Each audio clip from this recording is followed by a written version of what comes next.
Continuăm. Capitolul 2, partea a 10-a. Rămăsesem aici la pagina 65, la torsiunea sacrului.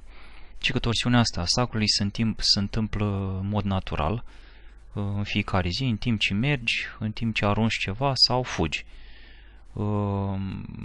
Torsiunea asta sacrală se cheamă nutații, în timp ce trunchiul se flexează înspre înainte. Știi că te apleci cu mâinile să atingi vârfurile picioarelor, și contranutații în extensii. Știi cum are când faci podul din picioare. Cum sunt descrise în figurile astea. 2.8, 2.14, 2.15. Ia să vedem noi figura 2.8, pagina 23. Așa, ia să vedem. Figura 2.7, 2.8. Uite aici. Explicate cele mai bine, știi? Când te apleci în față, așa, figura A, aici, este în nutații, sacru, și când te apleci pe spate, așa, figura B, e contranutații. Trecem mai departe. Zice că sacrul ăsta poate să devină fixat, patologic, și poate să-și piardă raza de mișcare în anumite direcții. Care sunt cauzele pentru care se întâmplă treaba asta? Cu o mișcare care depășește limita fiziologică într-o direcție. O zici și Iga. Știi, când depășești limita de mișcare, se blochează articulația ca să nu se rupă, știi, ca un mecanism de protecție. Așa, mai poate fi din cauza tensiunii excesive sau a spasmelor musculare în mușchii ăștia care sunt atașați de sacru și de coccyx, sau contracția ligamentelor, capsulelor, fasciilor sau țesuturilor conectivi, care influențează poziția sacrului și a coccyxului. Principalii mușchi care sunt implicați în mișcarea asta de torsiune sunt piriformul și iliacul. Așa, respectiv, ia să vedem aici figura 2.31. Figura 2.31 la pagina 42. Așa, ne ducem aici la pagina 42. Ia uite. Ăsta e piriformul. Așa, care face torsiuni în spate a sacrului. Deci posterioară. Așa. Uite, partea asta a sacrului e trasă înapoi și în jos față de ilionul respectiv. Așa, și aici am mușchiul iliac, care îți face rotația anterioară a sacrului.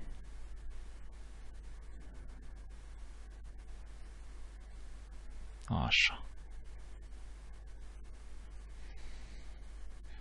Da? Revenim la așa. Zice aici că piriformul, care are originea pe suprafața anterioară a bazii sacrale, direcția pe care trage e diagonală și rotești baza sacrală posterior, relativ la ilium, așa, și iliacul rotești ilionul anterior, relativ la sacru, cum am mai zis. Cel mai bun diagnostic e comparând, să vezi cum stă sacru, osul sacru. Și poți face asta comparând reperile osoase a omului când stă întins pe burtă. Respectiv, care sunt reperile astea osoase? Poziția bazii sacrale după sulcumul sacral, sulcii. Ăștia, sacral sulcii. Sacral sulcii ăștia sunt formați din joncțiunea sacrului cu ilionul, pe fiecare parte. Deci e format din joncțiunea sacrului cu ilionul și sunt localizați în depresiunea lui L5 cu S1, depresiunea la joncțiunea L5 cu S1, așa, cu ilionul. 2.56, cel mai bine. 2.56. Uite aici. Așa. Deci, ăsta e S5. Pe linia asta, știi? Sunt procesele transversi linia proceselor transversi al lui L5, L4, L5 și aici începe sacru. Deci pe aici, pe undeva. Uite cum are asta aici, degetul. Așa. Deci între L5, S1 și ilion. Așa, și zice mai în continuare că adâncimea sulcusului din partea dreaptă trebuie să fie egală cu adâncimea sulcusului din partea stângă. Deci sulcușii sunt adânciturile astea de aici. Așa. Poți să te mai iei după poziția apexului sacral. Apexul ăsta sacral e partea terminală a sacrumului, de unde se atașează coccisul. Și o să fim figura 2.1. Figura 2.1 care este la pagina 17. Așa. Scriem aici pagina 17. Uite aici. Uite, presupun că ăsta-i. 2.1. Știi, unghiul inferior. Ăsta ce zice aici? Încă o dată. Poziția apexului sacral, așa, și în continuare, zice unghiul inferior lateral. Ăsta e colțul format de partea inferioară a sacrumului, care începe rapid să îngusteze, așa, ca să formeze jocțiunea cu coccisul.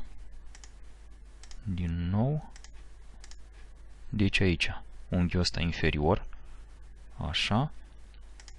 De asta ce era, mă? Poziția apexului sacral. Așa. Deci, cred că e una și aceeași chestie, nu prea fac distinții între astea. Apexul sacral și unghiul inferior lateral. Conform aici. Deci tot are treabă porțiunea asta. De aici. Da? Așa. Și zice aici că unghiul inferior lateral trebuie să fie la aceeași adâncime cu unghiul inferior din partea aia altă în planul transvers. Deci cum zice asta? Bași deștile aici să fie adâncimea deștului, adâncimea intrării degetului egală și într-o parte și în alta. Așa.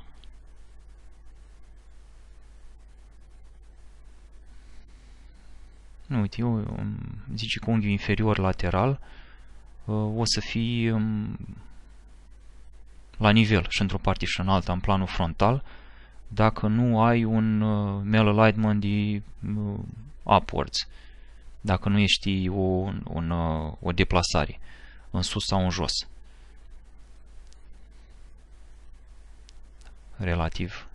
Unul relativ față de celălalt. Așa, mai zice în continuare de torsiunii sacrală stânga-stânga. Left on left, stânga la stânga. Și zice aici că sacrumul e fixat în rotație în jurul axii oblicii stângi și ai figura 2.17 și 2.33. Hai să vedem acum. Figura 2.17 la pagina 30. Ne ducem noi la pagina 30. Uite, și vezi aici. Asta e axa oblică stângă, așa, și uite cum se rotește sacru aici. Da? Cum se rotește sacru.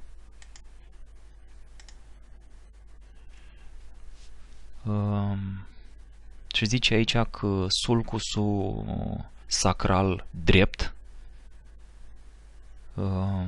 unde are asta degetul drept, uite aici, în figura asta, 2.56, deci unde are degetul ăsta drept, deci sulcusul ăsta sacral îi mai adâncit și îi rotit anterior și în jos.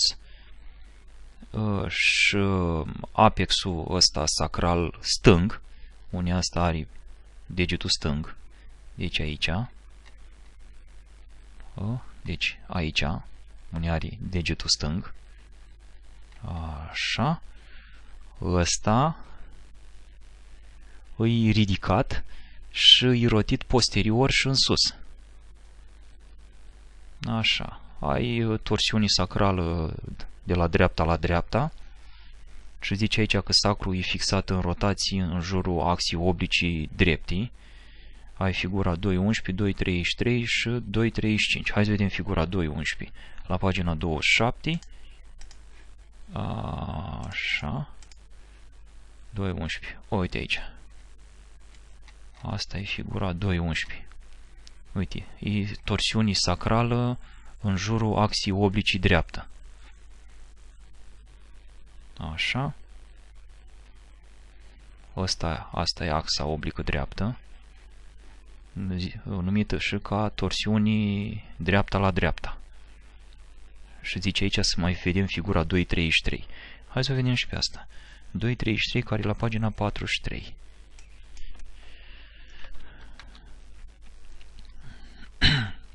Așa. Deci aici ne arată axile de rotații a articulației sacroilieci. Deci asta e. Și avem 4. Deci 4, asta e axa oblică dreaptă, după cum vezi aici. Da? Revenim. Bun. În continuare avem rotații posterioară în jurul axii oblicii drepte sau stângi. Și zice că în continuare că dacă rotația înainte descrisă mai sus, deci ce am vorbit până acum e o rotație înainte, așa, și chestia asta accentuează unghiul lombosacral și crește lordoza lombară și face segmentul lombar mai suplu, așa, rotația asta în spate îi asociată cu reducerea unghiului ăsta lombrosacral și reducerea lordozii la segmentul respectiv. Deci poate să, mai rău, poate să cauzezi cifoză lombară. Deci să inversează unghiul ăla normal, cum ar veni, lombar. Și ai parte de cifoză lombară. Așa, ia să vedem aici.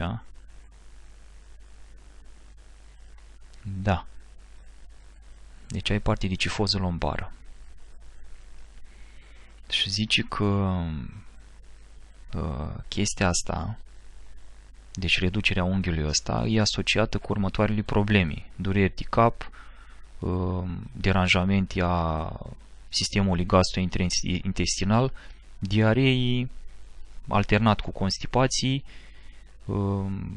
perturbă și sistemul genitourinar, din punct de vedere al frecvenței urinărilor, te scoli noaptea și faci, și a o perturbare a funcției menstruale.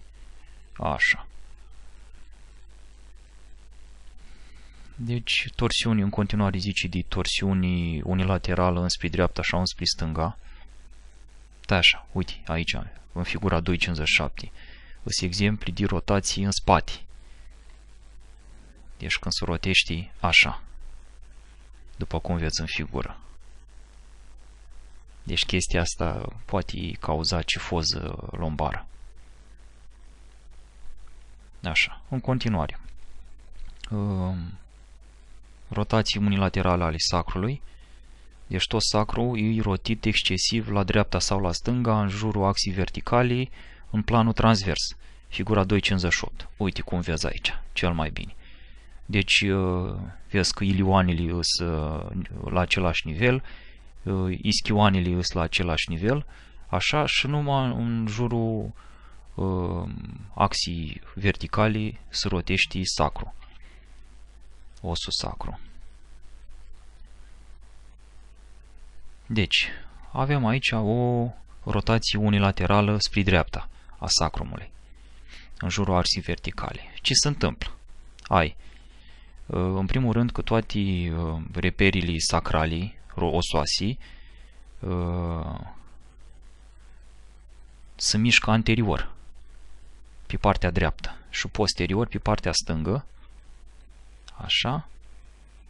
Pune articulația sacroiliacă stângă, incluzând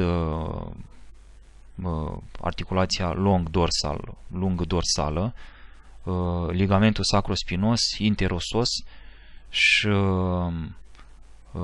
ligamentul sacroiliac drept anterior și capsula. În toate astea sunt tensiuni, le aduci în tensiune și crește tensiunea în ele, pe de o parte, și pe cealaltă parte înghesui sacru în ilionul stâng. Deci toate articulațiile alea de pe partea stângă sunt comprimate. Așa. Mai ai în continuare rotație excesivă în planul sagital. Ai figura 2.8, 2.12. Hai să vedem figura 2.8. Să ne lămurim pagina 23. Figura 2.8 din pagina 23. Așa. Deci asta, din notații și contranotații. Asta este rotație excesivă în planul sagital. Zice că poate avea loc o notație excesivă cu baza fixată în poziția anterioară și o accentuare a lordozei lombare și contranotație excesivă, 2 la mână, cu baza fixată în poziție posterioară și cu aplatizarea lordozii lombare sau poate chiar să ducă la cifoză lombară. Așa. Și lăsăm așa. Partea asta că a fost multiplanșe și mi se pare că am vorbit mult. Deci am rămas la pagina 67 la curburile coloanei vertebrale și